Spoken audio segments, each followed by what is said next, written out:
Avant d'entamer l'ordre du jour de la séance du conseil municipal de ce mardi 24 septembre 2024, Thierry Lavitte, maire de Lourdes, est revenu sur l'inauguration de la nouvelle caserne des sapeurs-pompiers.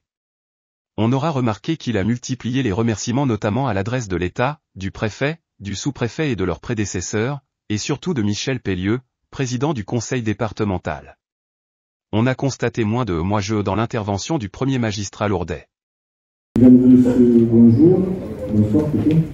Avant de débuter cette séance du conseil municipal, je voudrais juste faire une petite chronique habituelle, revenir donc sur l'inauguration la semaine dernière, le samedi, du centre de secours d'incendie de Lourdes, du nouveau centre. Et profiter de l'occasion, parce que c'est dit, mais pas assez redit, pour remercier les financeurs. C'est un projet qui a fait depuis plus de 30 ans, attendu, une caserne ancienne dans des conditions exécrables à la fin. Donc, pour arriver à réaliser ce projet, bien, il a fallu déjà que ce projet soit rentré dans le PAL, l'action 53, et puis surtout bénéficier de financements extraordinaires, dont celui de l'État, 49,13%, soit 1 700 000 euros. Celui du SDIS, 20%, soit 692 000 euros. Celui du département, 17,50, soit 605 000 euros. Les 42 communes du premier appel, dont Lourdes fait partie, la part restante étant de 13,37%, soit 462 500 euros. La ville de Lourdes a pris sa part pour 305 et les 41 autres communes pour 155 000 euros. Ce qui fait en moyenne, pour les communes du premier appel hors Lourdes, en moyenne 3 800 euros d'investissement pour avoir un service performant au bénéfice des habitants du territoire, mais aussi du département, de la région, puisqu'il y a beaucoup de personnes qui viennent visiter le territoire dont vous faites partie et ses villages, et puis le national et l'international.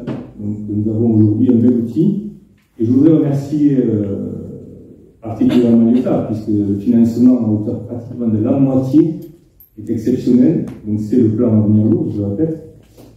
Je remercie donc tout d'abord le préfet Étienne Guyot, à qui j'avais demandé une rallonge après le premier montage financier qui avait été réparti sur les communes pour pouvoir apporter la charge aux communes comme en rural. Et je le remercie encore. Puis le préfet Aurélie Furcy et son sous-préfet Didier Carponcin qui étaient sur la première partie du projet. Et puis bien évidemment le préfet Jean Salomon et le préfet Fabien Guillaume qui étaient dans l'opérationnel à leur arrivée. Et puis des remerciements appuyés au président du département, Michel Pellieu, parce que le département finance le SDIS à hauteur de 13,2 millions par an. Donc c'est un gros financement, un financement le SDIS lui participe pour 692 000 euros, donc à hauteur de 20%, sur la construction de la caserne, et le département derrière a aussi porté 17,50%. 605 500 euros, ça marche plus.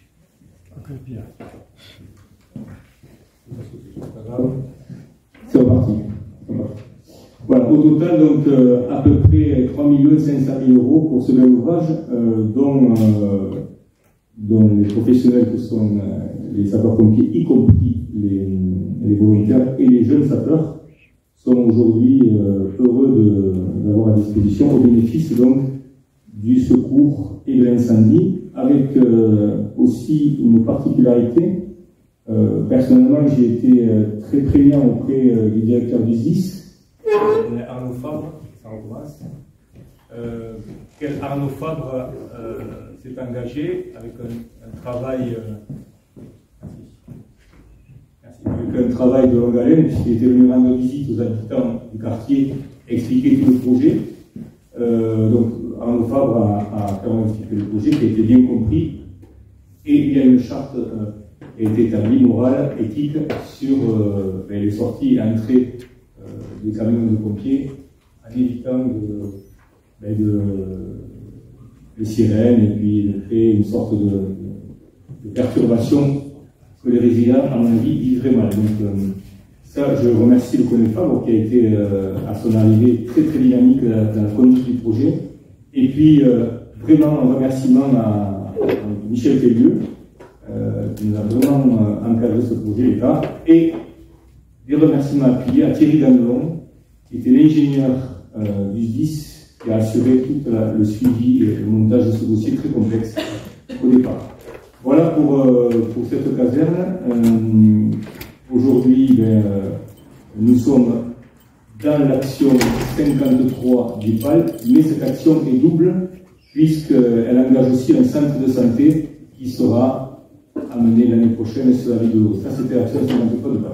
Voilà donc pour les propos d'aujourd'hui, en avant du conseil municipal.